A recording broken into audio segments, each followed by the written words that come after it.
How's it going, YouTube? Crazy316 once again. There has been a lot of talk about the Nephilim in the past week or so. I think Macho Sauce started a whole revelation here with this, and people are studying more and more about the Nephilim, this one little tiny controversial section of the Bible in Genesis. He had his own take on the Nephilim, but I have a different take on it. Now, I love Macho Sauce Productions videos. The brother is tight, so he's the homie, and I'm in no way, shape, form, or fashion saying that I am correct in my take on it. I'm just simply saying this is what I see based off of the evidence that I've gathered on the Bible. This is especially a response to this user, PP Simmons, that made this video, Who Were the Nephilim? The Bible Truth. I don't really like this video because it's to me it's too liberal and too scholarly. I think he said this video is copywritten, or copyrighted, however you say it, whatever.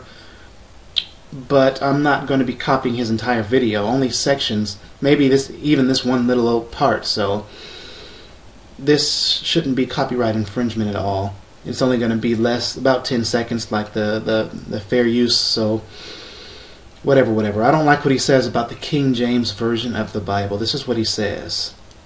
The term giant, used by the King James translators, is probably the least accurate, as the original meaning of the word Nephilim means a tyrant or a violent man. Also, the term mighty men from the King James Version more properly translates from the Hebrew word gibor to a warrior, or again, a tyrant. Now, when he says that the King James improperly translate this to giant, I looked at the Strong's definition, and when we go and do our own research on it, it says giant. It says properly a feller, for example, a bully or tyrant, -- giant. So I have no idea where he got his use of the word Nephilim as just simply a bully or a tyrant, because it shows right here, and I also I did another search on a different website that has Strong's Concordance dictionary, and it said giant as well. So as scholars like to try and downplay the King James Version of the Bible, this is just an error in this video that I see. People will try to say that the newer translations like the NIV and the New American Standard or whatever, those versions of the Bible are scholarly and better, but the fact of the matter is that those Bibles are complete and utter garbage.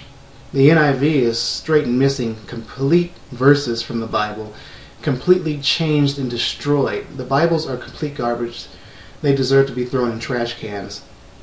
Now actually, when we go into the word gibor, like he said, where the King James uses mighty, we can see here that the Strong's Exhaustive Concordance once again says mighty. Champion, chief, excel, giant, man, mighty man, one strong man. Intensive from the same. Powerful by implication, warrior, tyrant, champion, chief. As we can see, the King James Version is once again not incorrect. Simply put, you don't have to list every single word for the definition. So trying to downplay the King James Version of the Bible here is once again an error. Simply put, you just need to study. If you do your own research on the matter, you'll see that every last one of these fits. They were mighty, strong, and at the same time they were tyrants. So, next off, who exactly were the sons of God? This is by the phrase, when the sons of God came unto the daughters of men. Now, simply put, sons of God is a phrase broken into two words. Sons being Bin, or Bin Elohim, the sons being Elohim, God. So, now in the New Testament, of course, this term is used with reference to all who have been born again through the personal faith in Jesus Christ, such as in John 1 and 12, and Romans 8 and 14, and others. And the concept of a spiritual relationship of believers to God as analogous to that of children to a father. It is also found in the Old Testament, in Psalms 37 and 15, Hosea 1 and 10, Deuteronomy 32 and 5, Exodus 4 and 22, and Isaiah 43 and 6. However, none of these examples use the same phrase as in Genesis 6 and 2 and Genesis 6 and 4. Why did both times did it say sons of God and daughters of men? Why the separation? The meaning of sons of God given in the New Testament is nowhere parallel to that given in Genesis 6. Consider this. Neither the descendants of Seth nor true believers of any sort have been previously referred to in Genesis as sons of God in any kind of spiritual sense. Matter of fact, I don't think you'll find it anywhere in the Old Testament, not even Psalms 2 and 7, which is not actually talking about David, yet the coming of the Messiah through David's bloodline. So for anybody who tries to use that, no. And except for Adam himself, they could not have been sons of God in a physical sense, because Adam was created, but none of the rest of them were created. They were born. The actual phrase sons of God occurs explicitly 3 other times in the Old Testament in the book of Job, and each time it refers to angelic beings without a shadow of a doubt.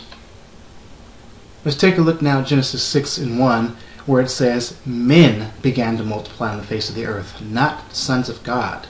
And then likewise, Genesis 6 and 2 says the sons of God saw the daughters of men. Notice in both cases the human race is clearly signified, meaning both the descendants of Cain and Seth alike when we're discussing men. To make this point solid and true, all we have to do is realize that Noah and his family were the only ones that made it through the flood. Everybody else, the descendants of Seth and Cain alike were destroyed in the flood. Even the Nephilim were destroyed. This brings me to my next point, where it says there were giants in the earth those days and also after that. Here Zoe says God would have wiped them out if there were such a big problem with angels coming down and mating with the human females. Well, God did wipe them out. What happened is that just because it says they were there after 2 doesn't mean they weren't wiped out. What happens is that the angels were doing their dirty work again and creating Nephilim once again after the flood. But Jude 1 and 6 tells us that, and the angels which kept not their first estate but left their own habitation, he has reserved in everlasting chains under the darkness to the judgment of the great day. Now obviously it seems that God has ended the demons mating with the humans by placing all the demons who committed such an act into the abyss. Now it's evident that not all of the fallen angels or demons are in everlasting chains and bound to them right now.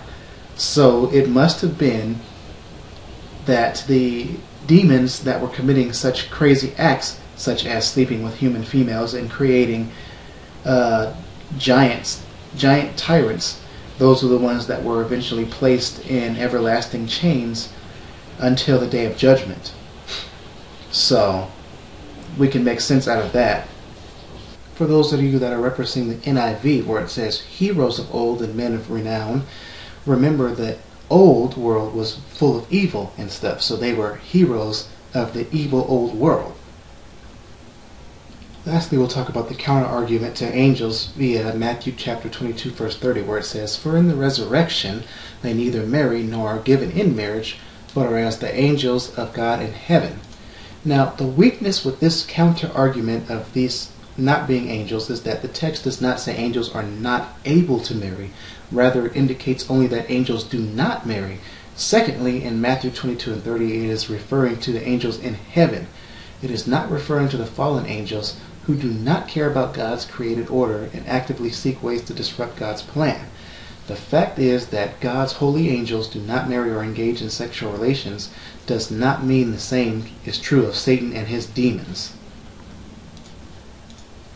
While the angels are spiritual beings, which it says in Hebrews 1 and 14, they can appear in human physical form, which it says in Mark 16 and 5. The men in Sodom and Gomorrah wanted to have sex with the 2 angels who were with Lot. Genesis 19 and 1 through 5 says that. It is plausible that the angels are capable of taking on human form, even to the point of replicating human sexuality, and possibly even reproduction. Well, that's all the time I have. I had a couple more I wanted to touch on, but I'm going to leave it at that unless y'all want me to continue with the little bit that I had left. But this is Crazy 316. I'm out. Let me know what you think at the bottom.